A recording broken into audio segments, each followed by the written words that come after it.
লেখিকা রেণু পালিতের পাত্র দেখা। আমি মানবী দে।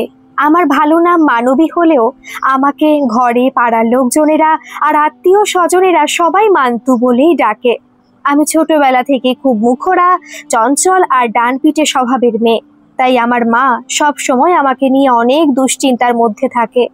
মা বলে, তুই যা মুখরা আর ডান পিঠে মেয়ে, তোকে নিয়ে আমার ভীষণ চিন্তা হয় রে।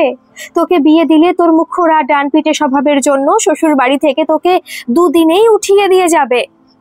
তবে আমি মুখরা হই আর যাই হই না কেন, কখনো বাবা মায়ের কোনো কথার অবাধ্য হইনি।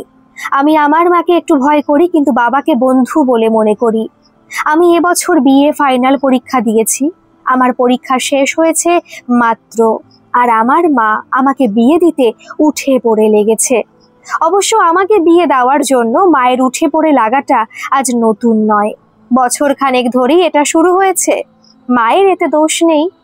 আমার মায়ের যে কুচুটে আত্মীয় স্বজনেরা আছে, ওরাই মাকে এ ব্যাপারে কান মন্ত্রণা দিয়ে উৎপীড়ন করে বলে, মেয়ে তো বড় হয়েছে, কবে বিয়ে দিবি? সময় থাকতে থাকতে মেয়ের বিয়ের ব্যবস্থা কর। মেয়ের যা গায়ের রং আর তোদের যা অবস্থা, তাতে মেয়েকে আর পড়াশোনা না করিয়ে মেয়ের বিয়ে দিতে চেষ্টা কর। মেয়ে যত লেখাপড়া করবে ততই লেখাপড়া জানা শিক্ষিত পাত্রের প্রয়োজন হবে। কোথায় পাবি তখন বেশি শিক্ষিত পাত্র? এমনিতেই পাত্রের যা আকাল চলছে, আজকাল সবাই তো আগে থেকেই বুক হয়ে থাকে। তোর মেয়েও যদি সেরকম কোনো পাত্র পছন্দ করে ঠিক করে রাখতো, তাহলে না হয় কথা ছিল। সেই গুণও তো নেই তোর মেয়ের, তাই পরীক্ষার আগে থেকে পাত্রের খোঁজ খবর করতে শুরু কর। দেখতে দেখতে সময় পেরিয়ে যাবে।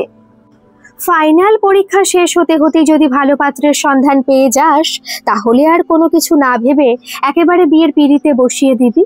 আমি যে দেখতে ভালো নই, রং ময়লা, আর আমরা যে গরিব, সেই কথাটা ওরা মাকে আর আমাকে আকারে ইঙ্গিতে সবসময় বোঝাতে চাইতো। এইসব আত্মীয় স্বজনদের কথা শুনে মা বাড়িতে চেনা জানা কেউ এলেই আমার জন্য পাত্র দেখার কথা বলা শুরু করে দিত। তা শুনে মায়ের উপর রেগে গিয়ে আমি এই একটা ব্যাপারেই মায়ের সাথে বিরোধিতা করতে শুরু করি। মায়ের উপর রাগ করে বলি, মা, তুমি এমন করে জনে জনে আমার জন্য পাত্র দেখার কথা বলো কেন? আমি কি তোমার বাজারে বিক্রি করার কোনো পণ্য সামগ্রী নাকি? তোমার এই আত্মীয় স্বজনেরা আমাকে খাওয়ায় না আমাকে পড়াশোনা করায়? আমি তো যতটুকু সম্ভব আমার নিজেরটা নিজেই করে নিতে চেষ্টা করছি, বা ভবিষ্যতেও করে নিতে চেষ্টা করব। তবে মা, আমি তোমাকে একটা কথা বলে রাখছি, যেদিন আমি তোমাদের এই কুচুটে আত্মীয়দের আমাদের বাড়িতে আসতে না করে দেব, সেদিন কিন্তু তুমি বুঝবে মা, এই আমি বলে দিলাম।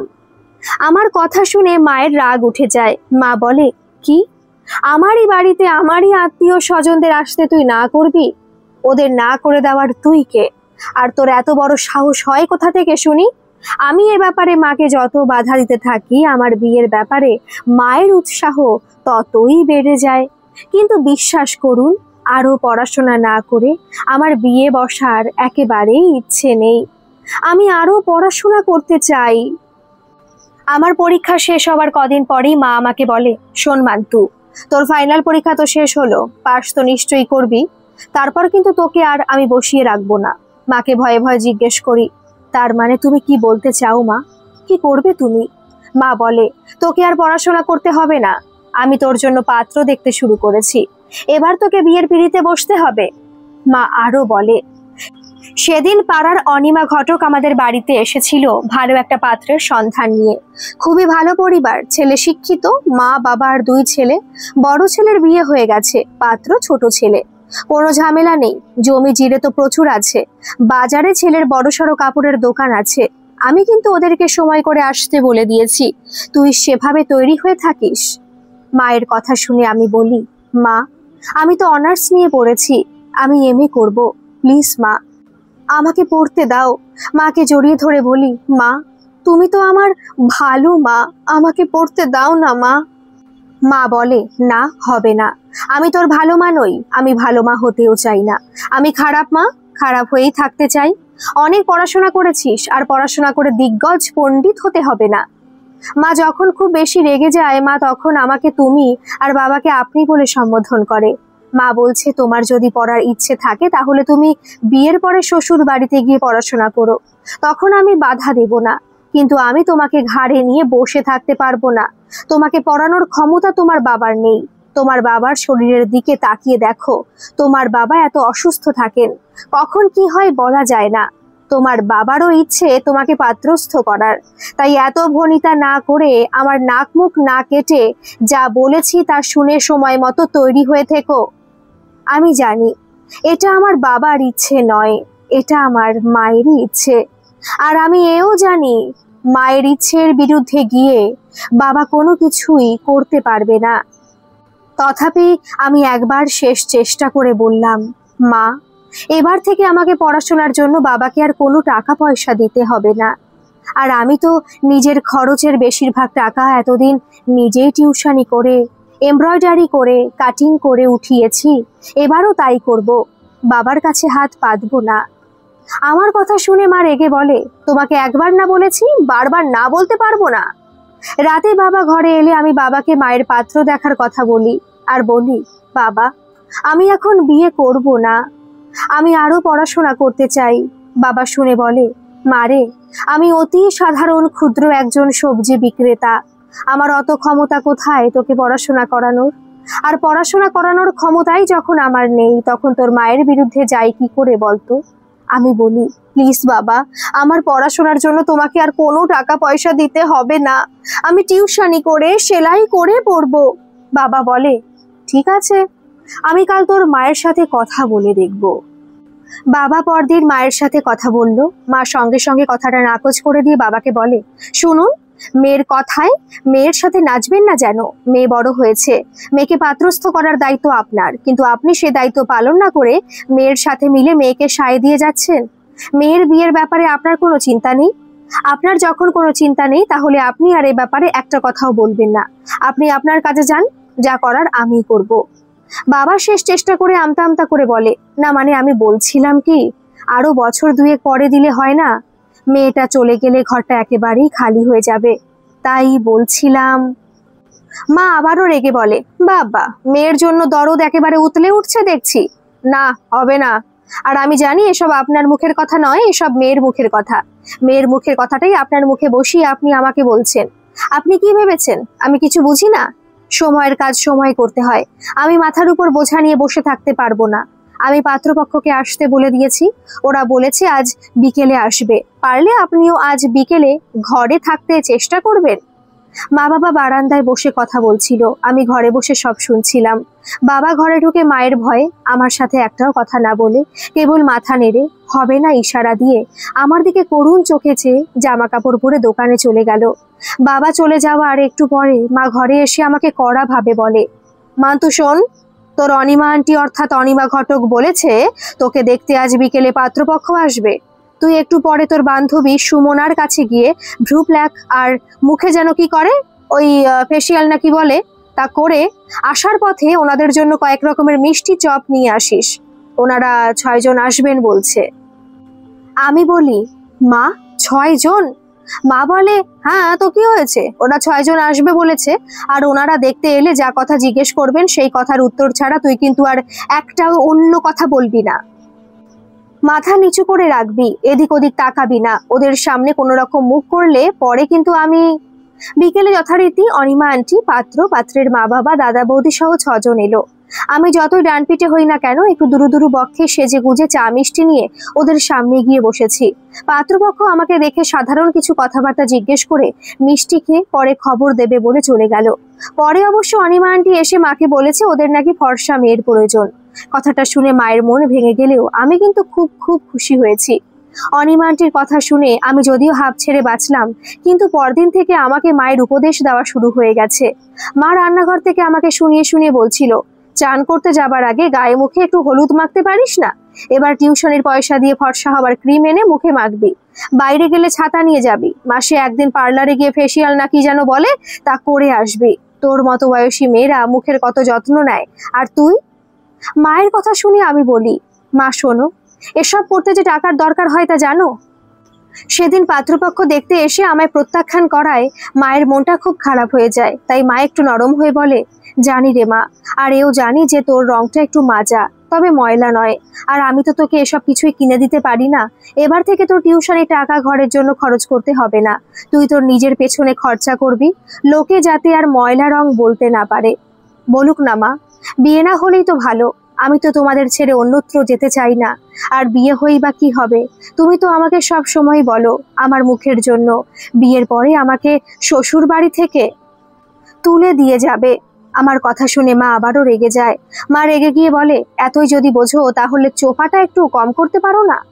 কদিন পরে অনিমা আন্টি আরো একটা সম্বন্ধ নিয়ে এলো। ছেলে ব্যাংকে চাকরি করে, মা বাবা, 2 বোন আর এক ছোট ভাই আছে। বোনেদের বিয়ে হয়ে গেছে।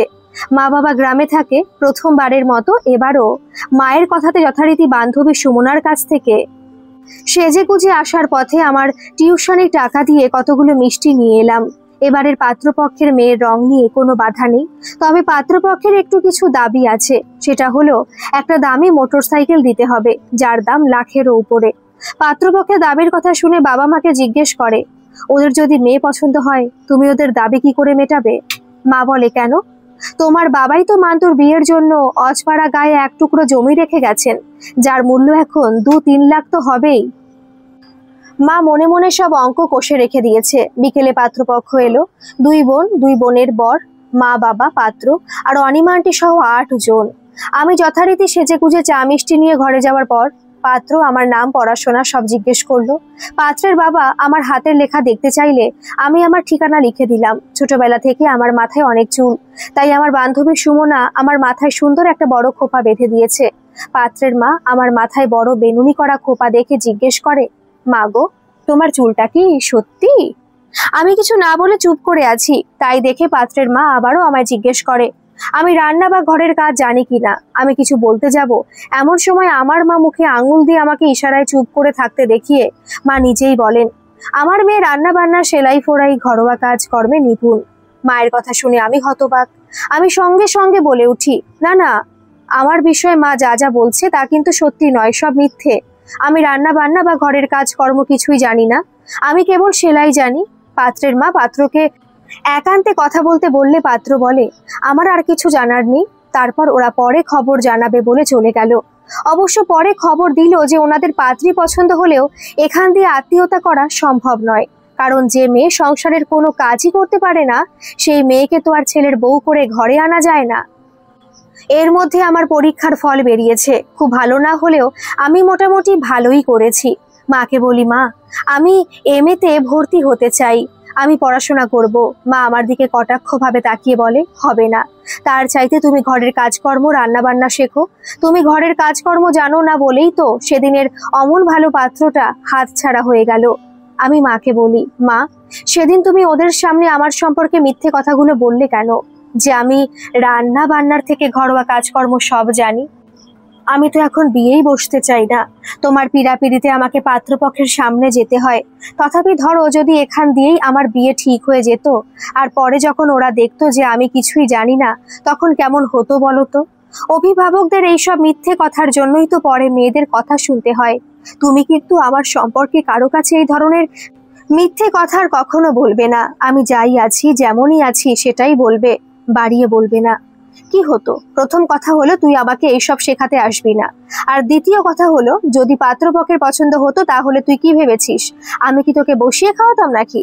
বিয়ে ঠিক হওয়ার পরদিন থেকে তোকে রীতিমতো আমি ট্রেনিং দিয়ে ওদের যা যা বলেছি ঠিক সেই মতো তৈরি করে নিতাম। আমি কেমন মা তখন তুই হাড়ে হাড়ে টের পেতিস।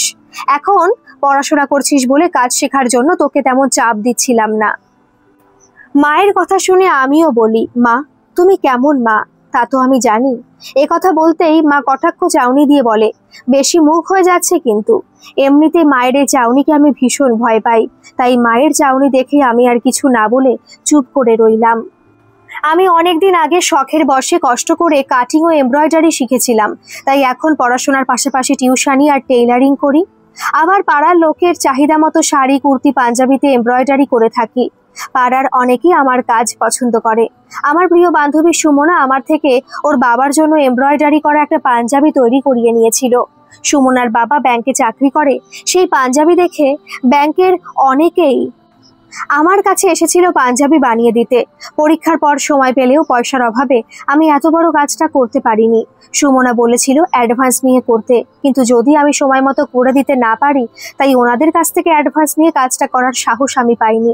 আমি কাজটা না করায় সুমনা বলে, মান্তু, তুই এত সুন্দর কাটিং জানিস, এত সুন্দর এমব্রয়ডারি করিস, কিন্তু তুই টাকার অভাবে অর্ডারগুলো করতে পারলি না। দাঁড়া, আমি বাবাকে বলে তোকে লোনের ব্যবস্থা করে দেব, তুই তোর বাড়িতেই একটা বুটিক খুলে ফেলিস। পরে সুমনার বাবার সাহায্যে অল্প কিছু লোন নিয়ে মায়ের অমতে, মায়ের সাথে বিরোধিতা করে, রীতিমতো লড়াই করে আমার দাদুর আমলের পুরনো বসত বাড়ির বারান্দায় একটা বুটিক খুলে দিলাম। আর কিছু জিনিসপত্রের সাথে অত্যাধুনিক একটা মেশিনও কিনে নিলাম। এই বুটিক খোলার ব্যাপারে মা রাগ করলেও বাবা কিন্তু ভীষণ খুশি হয়েছেন। আমি প্রথমে একজন মেয়েকে রাখলাম বুটিকের কাজের জন্য, তারপরে সুমনার বাবার বন্ধুদের জন্য ওনাদের পছন্দ মতো পাঞ্জাবি, শার্ট, শাড়ি, যার যা চাহিদা ছিল সেই মতো বানিয়ে দিলাম। তারপর থেকেই আমার যাত্রা শুরু হলো। একদিকে আমার বুটিকের কাজ চলছে পুরোদমে, আর একদিকে আমার বিয়ের জন্য মা একের পর এক নিত্য নতুন সম্বন্ধ আনছে। তবে এবার আর অনিমা আন্টি নয়, এবার অন্য এক ঘটক পাত্রের খোঁজ নিয়ে এলো। এবারের পাত্রের বাড়িও প্রত্যন্ত গ্রামে। পাত্রের মা বাবা সেই গ্রামের বাড়িতেই থাকে। পাত্র সরকারি চাকরি করে, শহরে ঘর ভাড়া নিয়ে একা থাকে। এক ভাই এক বোন, বোনের বিয়ে হয়ে গেছে। তবে ওদের দাবি হলো মেয়ে পছন্দ হলে কোনো জিনিসপত্র দিতে হবে না, তার পরিবর্তে নগদ টাকা দিয়ে দিলেই হবে। পাত্রের মা বাবা প্রত্যন্ত গ্রামে থাকে জেনে মা বলে, ওনারা যেহেতু প্রত্যন্ত গ্রামে থাকেন, তাই হয়তো ওনারা প্রাচীনপন্থী হবেন। পাত্র সরকারি চাকরি করে, তাই ওনারা যদি উল্টোপাল্টা কিছু বলেও থাকেন, তুই কিন্তু চুপচাপ থাকবি। আবারও আমার শত অনিচ্ছা সত্ত্বেও আমাকে সেজে গুজে মিষ্টি নিয়ে যেতে হলো পাত্রপক্ষের সামনে। এবার এসেছে পাত্রের মামা মামি, বয়স্ক মা বাবা, পাত্র আর পাত্রের বোন। আমি মিষ্টির প্লেট নিয়ে ঘরে ঢুকে টেবিলে রেখে প্রণাম জানিয়ে চেয়ারে বসলাম। মা রান্নাঘরে গেল চা আনতে। এই সময়ের মধ্যে ওনারা মিষ্টি খাবার শেষ করে আমাকে আমার নাম, ঠিকানা, কি পড়াশোনা করি সব জিজ্ঞেস করে হাতের লেখা দেখবে বলে ঠিকানা লিখিয়ে নিলেন। তারপরে পাত্রের মা বলেন, মা গো, একটু উঠে। কথা বলার সাথে সাথেই আমার মাথায় রক্ত উঠে যায়। আমি সাথে সাথে বলি, কেন?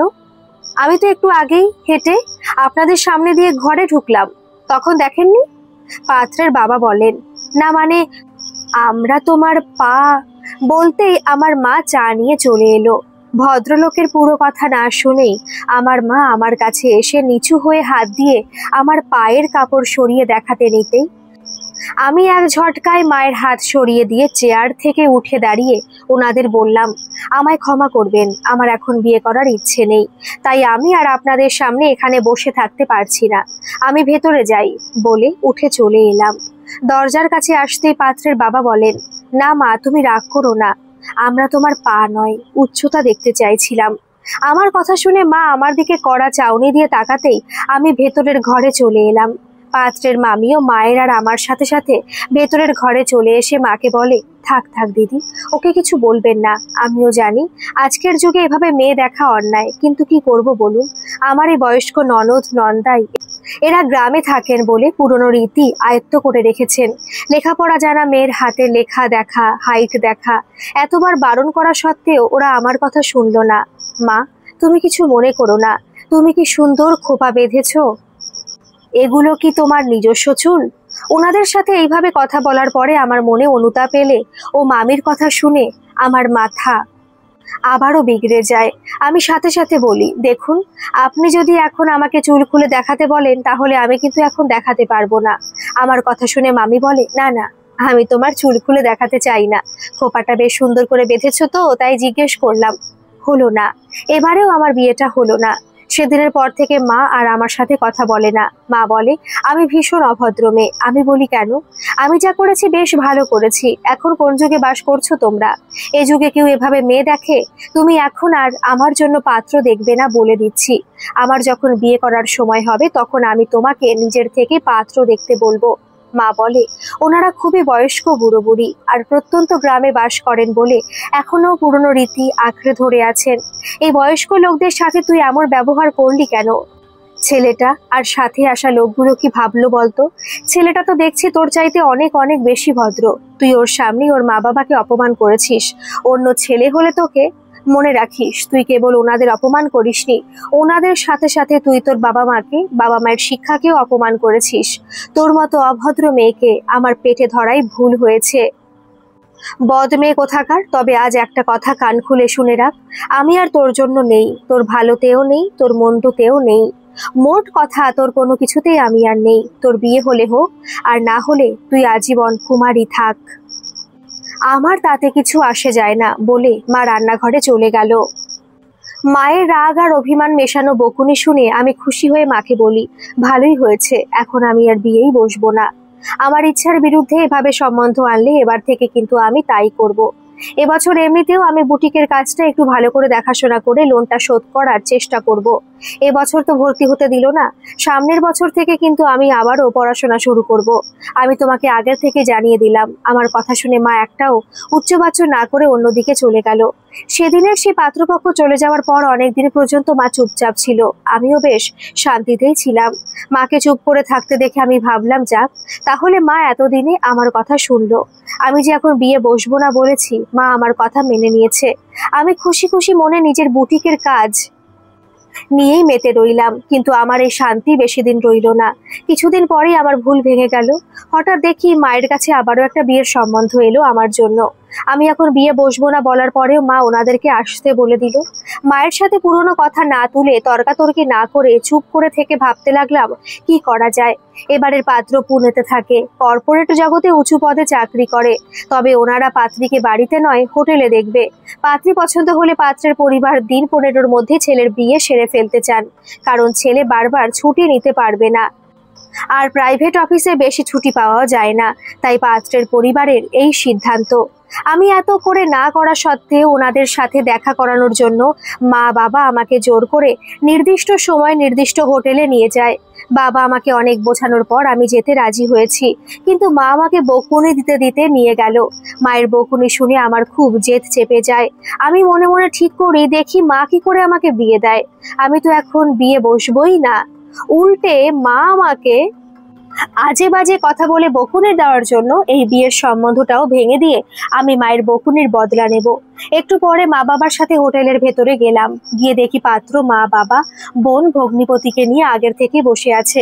আমরা যাওয়ার পরে সবাই মিলে একটু গল্পগুজব সেরে অল্প কিছু খাওয়া দাওয়ার পরে পাত্রের ভগ্নিপতি আমাকে আর পাত্রকে একান্তে কথা বলার জন্য একটু দূরে একটা টেবিলে বসিয়ে দিল।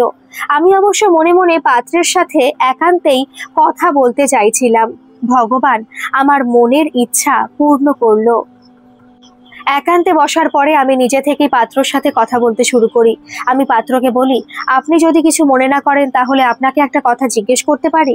হ্যাঁ নিশ্চয়ই, বলুন না, আপনি কি বলতে চান? মানে, বিয়ে ঠিক হলে আপনাদের কি পাত্রীপক্ষের কাছে কোনো কিছু ডিমান্ড অর্থাৎ দাবি আছে? পাত্র বলে, এ কথা কেন জিজ্ঞেস করলেন? না মানে, এর আগে আমার জন্য যত সম্বন্ধ এসেছিল ওনাদের সকলের কিছু না কিছু ডিমান্ড ছিল, তো তাই জিজ্ঞেস করছিলাম আর কি। কেন? ডিমান্ড থাকলে কি ভালো ছিল? থাকলে ভালো ছিল, না মন্দ ছিল সেসব জানি না। তবে আজকের যুগে দেখলাম সব ছেলেরাই পারতপক্ষে কন্যা নিয়ে বিয়ে করতে চায় না। এর মধ্যে যে ব্যতিক্রমী নেই তা বলছি না, তবে বেশিরভাগই দেখলাম এমন। তা আপনাদেরও যদি সেই রকম কিছু দাবি দাওয়া থাকে তাহলে আমাকে বলে ফেলতে পারেন। ডিমান্ড থাকলে আপনাকেই বলতে হবে? নিশ্চয়ই, কারণ বিয়েটা তো আমিই করব, তাই। পাত্র বলে, না, আমার তেমন কোনো ডিমান্ড নেই। তবে অন্যদের কথা বললেন না, তাই বলছি। অন্যদের একটু আধটু ডিমান্ড থাকতেই পারে, কারণ দেখুন, একটা ছেলেকে পড়াশোনা করাতে গেলে অনেক গরিব বাবাদের জমি জমা বন্ধক রেখে বা বিক্রি করে, মায়েদের গয়না বিক্রি করে অনেক কষ্ট করে পড়াশোনা করাতে হয়। সেই জায়গাটাকে পূর্ণ করতে ওদের একটু আধটু পাওয়ার আশা থাকতেই পারে। এটাতে আমি দোষের কিছু মনে করি না। এমনিতে সকাল থেকে মায়ের বকুনি শুনে মাথাটা গরম হয়ে আছে, তার মধ্যে আবার পাত্রের এই মনোবৃত্তির পরিচয় পেয়ে পাত্রের মুখে এই সমস্ত কথাবার্তা শুনে আমার মেজাজটাই পুরো বিগড়ে গেল। ভাবছি এদের একটা শিক্ষা দিতে হবে। পাত্রের কথা শুনে আমি বললাম, ও তাই নাকি? তার জন্য কি মেয়েদের পরিবার দায়ী? ছেলেকে পড়াশোনা করাতে গেলে কষ্ট করে পড়াতে হয়, আর মেয়েদের বেলায় একটা মেয়েকে পড়াতে গেলে কি ওদের বাবা মাদের কষ্ট হয় না? ওদের বাবা মা কি ওদেরকে জমি জমা গয়না বন্ধক রেখে কষ্ট করে পড়ায় না? নাকি মেয়েদের বড় করতে গেলে, পড়াশোনা করাতে গেলে কোনো টাকারই প্রয়োজন হয় না? হ্যাঁ, কষ্ট হতেই পারে, আমি তা বলছি না। আমরা তো চিরকাল দেখে এসেছি যে ওদের কষ্ট হলেও ওরা তো মেয়ে পক্ষ, তাই প্রথা অনুযায়ী পাত্রীপক্ষ দেবে আর পাত্রপক্ষ নেবে। ও তাই, বেশ ভালোই বললেন তো আপনি। পাত্র বলে, আচ্ছা ওসব কথা বাদ দিন, আমি একটা কথা বলি। বলুন। আমার তো আপনাকে পছন্দ হয়েছে, আমাকে কি আপনার পছন্দ হয়েছে? হ্যাঁ হয়েছে, তবে কেবলমাত্র পাত্র পছন্দ হলেই তো আর হবে না, এখনো তো অনেক কথাই বাকি থেকে গেল। বাকি কথা না হয় বড়রাই সেরে নেবে? না, বড়রা নয়, বিয়ে আমরা করব, তাই বাদ বাকি কথা আমরাই সেরে নেব। আমি যেহেতু পাত্রী আর আমি আপনাকে একান্তে কিছু কথা বলতে চাই। আমার মা বাবা যে কথাগুলো আপনাদের বলতে পারবে না, সেই কথাগুলো আমি আপনাকে বলতে চাই। সব শোনার পরে বিয়ে করা না করা আপনার ব্যাপার। হ্যাঁ বলুন, কি বলবেন? আপনি বলেছেন বাবা মা ছেলেদের অনেক ধার কর্জ করে পড়াশোনা করায়, সেই ধার কর্জ শোধ করার জন্য ওরা ডিমান্ড করতেই পারে। আরো বলেছেন পাত্রের পরিবার কেবল নেবে দেবে না, পাত্রীর পরিবার কেবল দেবে নেবে না।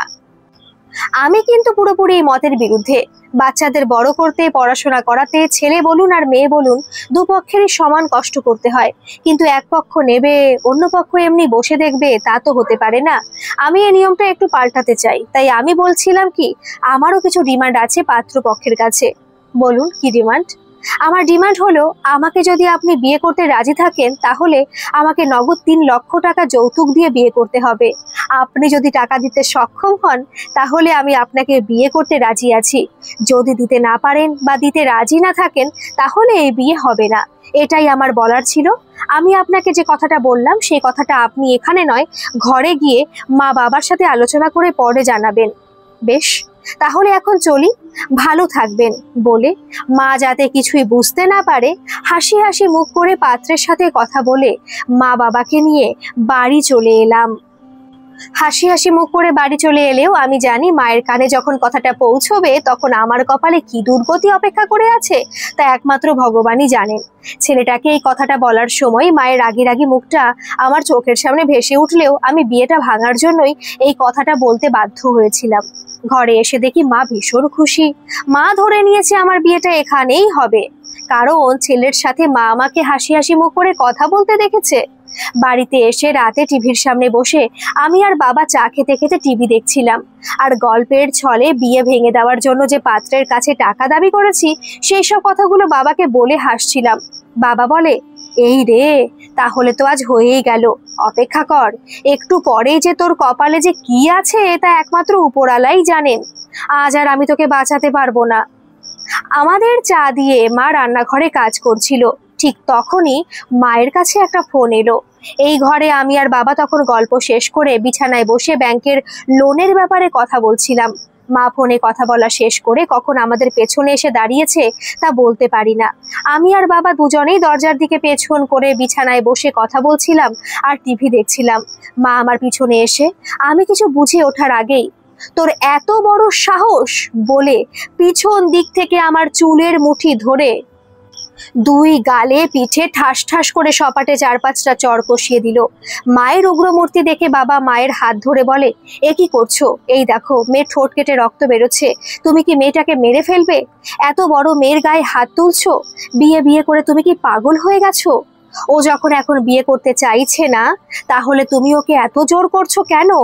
মা বলে, হ্যাঁ হ্যাঁ, আমি পাগল হয়ে গেছি, আমি ওকে মেরেই ফেলবো। তুমি জানো আজ যে ছেলেটা হোটেলে ওকে দেখতে এসেছিল সেই ছেলেটাকে তোমার গুণধর মেয়ে কি বলেছে? কি বলেছে? তোমার গুণধর মেয়ে যৌতুক হিসেবে ওর কাছে টাকা দাবি করেছে। হ্যাঁ জানি তো, ঠিকই করেছে। ও তো সত্যি সত্যি আর টাকা চায়নি, ওই ছেলেটার কথাবার্তা শুনে তার কথার পরিপ্রেক্ষিতে মানতো ইচ্ছে করেই এমন বলেছে। কি বললে তুমি জানো? ব্যাস, তাহলেই হয়ে গেল।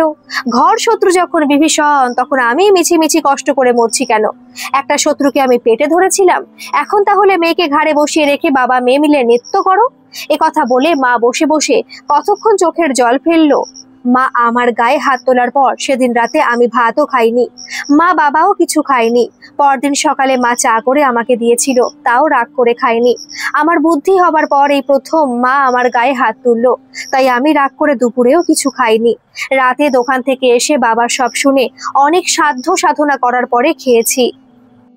কিছুদিন হলো এখন আমার বাবা আর সবজি বিক্রি করেন না। এখন আমার বাবা আমাকে বুটিকের কাজে সাহায্য করেন। আমাকে সেলাইতে সাহায্য করার জন্য আগের একজন সহ আরো দুজন মেয়ে রেখেছি। আমার বুটিকের একটু একটু করে পরিচিতি বাড়ছে। সামনে পুজো আসছে, তাই এখন আমি বুটিক নিয়ে খুবই ব্যস্ত আছি। সেদিনের সেই পুনের পাত্রর সাথে এমন ব্যবহার করার পর থেকে মা রাগ করে আমার সাথে কথা প্রায়ই বলে না বললেই চলে।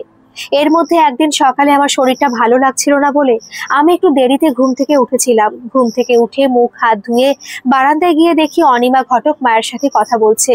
ঘুম থেকে উঠে অনিমা ঘটককে দেখে আমার মাথায় রক্ত উঠে যায়। আর এদিকে আমাকে অনিমা ঘটকের দিকে কটমট করে তাকাতে দেখে মায়েরও রাগ উঠে যায়। মা আমাকে শুনিয়ে শুনিয়ে অনিমা ঘটককে বলে, না অনিমা, তোমাকে আগেও বলেছি, এখনো বলছি, আমার কোনো মেয়ে নেই, আমি নিঃসন্তান। কাজেই তুমি এই পাত্রের জন্য অন্য কোথাও পাত্রী দেখো। আমি বারান্দায় বসে আছি। অনিমা ঘটক কি বুঝলো কে জানে, মায়ের কথা এসে চলে গেল। বেলা প্রায় 10টা বাজে। এমন সময় বাবা এসে বলে, কি হলো মা, তুই বুটিকে যাবি না? বুটিকে শুভদীপ নামের ছেলেটা কখন থেকে এসে বসে আছে। আমি বলি, কেন? বুটিকে রূপা, দিয়া, সোমা, ওরা তো সবাই আছে। আমার ভালো লাগছে না বাবা, আজ আমি আর বুটিকে বসবো না। উনিকে নিতে চান, তুমি দিয়ে দাও বাবা। বাবা বলে, ওরা থাকলে কি হবে, উনি তো তোকেই চাইছেন। শুভদীপ বলল, উনি নাকি সব সময় তোর পছন্দের জিনিস নিতে আসে, আমাকে বলল তোকে ডেকে দিতে। বাবার কথা শুনে ইচ্ছে না থাকলেও উঠে গেলাম। যাওয়ার সময় দেখি মা তরকারি কাটা ছেড়ে আমার দিকে খুব কটমট দৃষ্টিতে তাকিয়ে আছে। আমি দোকানে যাওয়ার পর শুভদীপ আমাকে দেখে জিজ্ঞেস করে, আপনার কি হয়েছে, আপনার মুখটা অমন লাগছে কেন? আমি বলি, না কিছু হয়নি, এমনিতেই। আপনার কি লাগবে বলুন। না রাগ করবেন না, অন্য সময় তো আপনাকে এমন দেখি না, তাই জিজ্ঞেস করলাম। আপনি কি আমার কোনো ব্যবহারে রেগে আছেন আমার উপরে? না না, এমনিতেই। আসলে আজ কদিন থেকে আমার একটু সমস্যা চলছে, তো তাই হয়তো। কিছু সমস্যা হয়েছে কি? আমাকে বন্ধু ভেবে আপনার সমস্যার কথা বলতে পারেন। আমরা তো এখন আর অচেনা নই।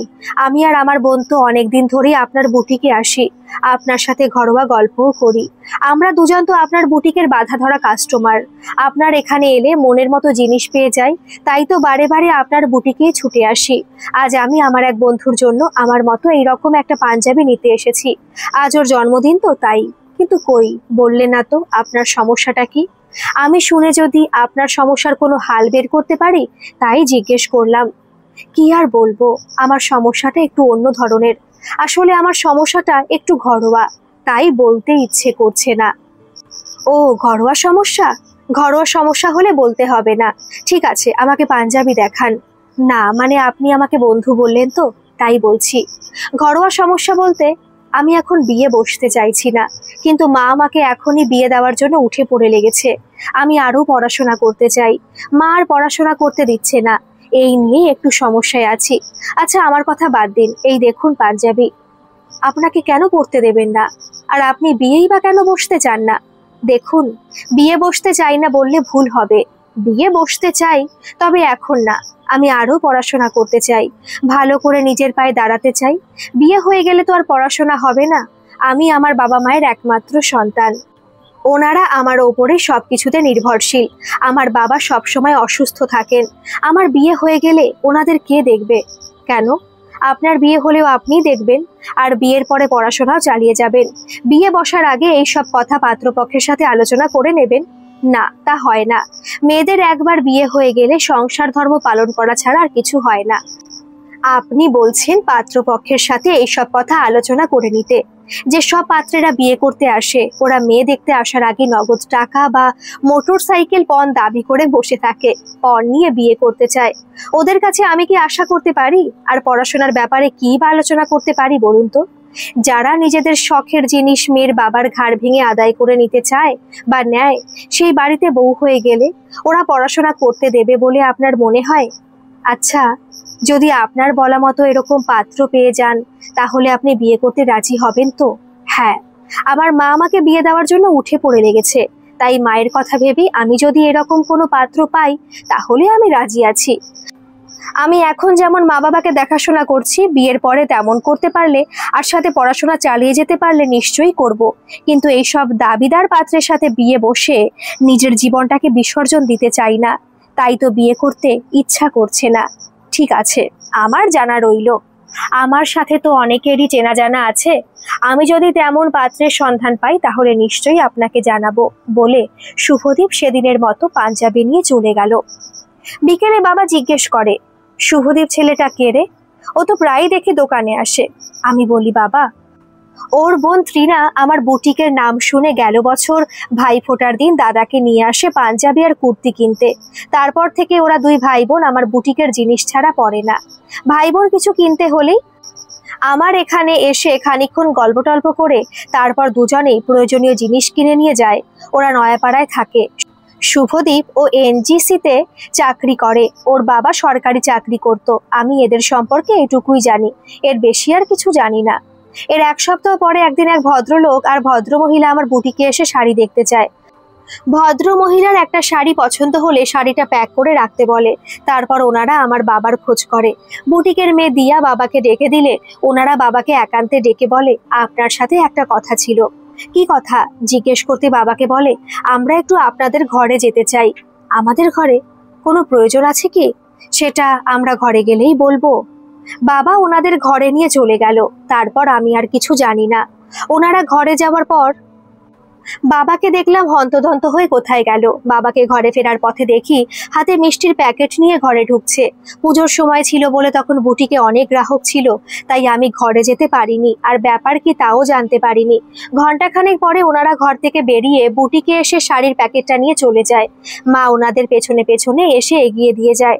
একটু পরে বাবা দোকানে এসে বলে যে ওনারা শুভদীপের মা বাবা ছিলেন। রাতে ঘরে গিয়ে দেখি মা খুব খুশির মুডে আছে। এতদিন যে মা রাগে আমার সাথে কথা বলতো না, সেদিন দেখি আমাকে দেখে মা বলে, তুই শুভদীপকে কি বলেছিলি? শুভদীপ ওর মা আর বাবাকে দিয়ে খবর পাঠিয়েছে যে ও তোর সবকিছু মেনে নিয়ে তোকে বিয়ে করতে চায়। ওর মা তোর ফোন নাম্বার নিয়ে গেছে। এবার শুভদীপ ফোন করলে আর কোনো রঙ্গ তামাশা না করে শুভদীপের ফোনটা ধরিস। এবার পুজোর পর দিয়েই আমরা তোর বিয়ে দেব শুভদীপের সাথে। মায়ের কথা শুনে আমি আকাশ থেকে পড়ি। তারপর আস্তে আস্তে শুভদীপকে বলা আমার সব কথাগুলো মনে পড়ে যায়।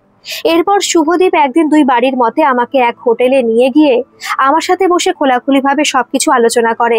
ভালোভাবে আমাকে বুঝে নিয়ে বিয়ের প্রস্তাব দেয়। শুভদীপের সাথে কথা বলে ওর বিচার বিবেচনা দেখে আমারও ভালো লাগে, তাই আমি আর অমত করিনি। আমার মতামত শুনে বাবা আমাকে শুভদীপের সাথে বিয়ের ব্যাপারে জিজ্ঞেস করলে আমি বলি, বাবা, তোমরাই তো আমাকে বিয়ে দেওয়ার জন্য উঠে পড়ে লেগেছো। তোমাদের মুখের দিকে তাকিয়ে শুভদীপ আর ওর পরিবারের সাথে কথা বলে ভাবলাম যে না, এখান দিয়ে বিয়ে বসেই আমি তোমাদেরকে চিন্তা মুক্ত করতে পারি। পুজোর পরে অগ্রহায়ণ মাসে আমার আর শুভদীপের বিয়ে হয়ে গেল। বিয়ের পরে আমার বুটিক আমার শ্বশুর বাড়িতে নিয়ে গেছি। শ্বশুর বাড়িতে শ্বশুর মশাই, শাশুড়ি মার, শুভদীপ মিলে নিচের একতলাটা পুরো সুন্দর করে আমার জন্য শোরুম বানিয়ে সাজিয়ে দিয়েছে। আমার শাশুড়ি মাও খুব সুন্দর হাতের কাজ জানে। আমার শাশুড়ি মাও এখন বুটিকের কাজে আমাকে সাহায্য করেন। আগে ভেবেছিলাম পড়াশোনা করে চাকরি করব, কিন্তু এখন আমার বুটিকের ব্যবসা রমরমিয়ে চলার জন্য এখন আর আমার চাকরি করার ইচ্ছে নেই। আমার বুটিক নিয়ে এখন আমি খুব সুখে আছি। বিয়ের পরে শাশুড়ি মা আমাকে রান্নাঘরের কাজ করতে না দিলেও আমি জোর করে আগ্রহ দেখিয়ে শাশুড়ি মায়ের থেকে প্রায় সব ধরনের রান্না করতে শিখে গেছি। আর 4 বছর হয় আমার বিয়ে হয়েছে। বিয়ের পরে আমি পড়াশোনাও শুরু করেছি। এখন আমার 6 মাসের এক পুত্র সন্তান আছে। আমার বিয়ের কিছুদিন আগে আমার ননদেরও বিয়ে হয়ে গেছে। আমি এবং শুভদীপ দুজনে মিলে দুই বাড়ির মা বাবাকে দেখাশোনা করি। আমি সময় খুব কম পাই, তথাপি একটু সময় পেলেই বাপের বাড়িতে যেতে চেষ্টা করি। আমার মা আমার বাড়িতে খুবই কম আসে। বিয়ে ঠিক করার সময় একদিনের জন্য এসেছিল, এরপর আর আসেনি। মাকে জিজ্ঞেস করলে মা বলে, তোর ঘরে সন্তানাদি হলে তারপর যাব। তারপর বলে, আসলে শুভদীপ আর তুই প্রতিদিন এসে আমাদের খোঁজ খবর নিস তো, তোদের সাথে তো দেখা হয়েই যায়, তাই আর যেতে ইচ্ছে হয় না। আমার সন্তান হবার পর মা হাসপাতালে গিয়ে নাতিকে দেখে এসেছে। আমার ছেলেকে দেখে আদর করে বলে, এবার তো দাদু ভাই এসে গেছে, এবার যেতে কোনো বাধা রইল না। আজ আমার ছেলের মুখে ভাত। সেই উপলক্ষে মা আর বাবা সকালে এসেছে আমাদের বাড়িতে। মা বাবা এই প্রথম এলো আমার বাড়িতে। আমার বাপের বাড়ি আর শ্বশুর বাড়ি খুব একটা দূরত্বে না হলেও মা বাবা আসেনি। মা বাবা সারাদিন থেকে খাওয়া দাওয়া করে সবার সাথে ফুর্তি আমোদ করে সন্ধ্যায় চলে গেল। মা চলে যাওয়ার সময় আমাকে আড়ালে ডেকে নিয়ে জিজ্ঞেস করে, মান্তু, তুই বাড়িতে গেলে শুভদীপ সবসময় তোর সাথে থাকে, তাই তোকে কিছু জিজ্ঞেস করতে পারি না। আজ আমি তোকে একটা কথা জিজ্ঞেস করছি। কি কথা মা? তুই শুভদীপকে নিয়ে সুখী তো? আমি বলি, হ্যাঁ মা, আমি শুভদীপ কেন, এদের সবাইকে নিয়ে আমি খুব সুখী। আমার কথা শুনে মা বলে, শুভদীপকে জামাই হিসেবে পেয়ে আমরাও খুব সুখী রে। আমাকে ভুল বুঝিস না মা, আমি তোর বাবার শরীরের অবস্থা দেখে তখন তোকে বিয়ে দেওয়ার জন্য পাগল হয়ে উঠে পড়ে লেগে গেছিলাম। তোর গায়ে হাতও তুলেছিলাম বলে কাপড়ের খোর দিয়ে চোখের কোণ মুছলো। মা বলে, এখন ভাবি সবাই ঠিকই বলে যে সবুরের ফল মিষ্টি হয়, তাই তো তুই এত ভালো একটা স্বামী ও পরিবার পেয়েছিস। আজ সারাদিন তোদের এখানটায় থেকে তোর শ্বশুর বাড়ির সবার অমায়িক ব্যবহার দেখে আমি খুব পরিতৃপ্ত। আমি বুঝে গেছি যে ভগবান যা করেন ভালোর জন্যই করেন। আমার মন জুড়িয়ে গেছে রে মা। মা গাড়িতে উঠতে উঠতে আমার মাথায় হাত বুলিয়ে দিয়ে বলেন, ভালো থাকিস মা, চিরকাল এই রকমই সবাইকে নিয়ে আনন্দেই থাকিস। মা সেদিন আমার মাথায় হাত বুলিয়ে দিয়ে প্রাণ ভরে আশীর্বাদ করে খুশি মনে বাড়িতে চলে গেলেন। গল্পটি কেমন লাগলো অবশ্যই কমেন্ট করে জানাবেন, আর ভালো লাগলে একটা সাবস্ক্রাইব করে আমার পাশে থাকবেন। ধন্যবাদ।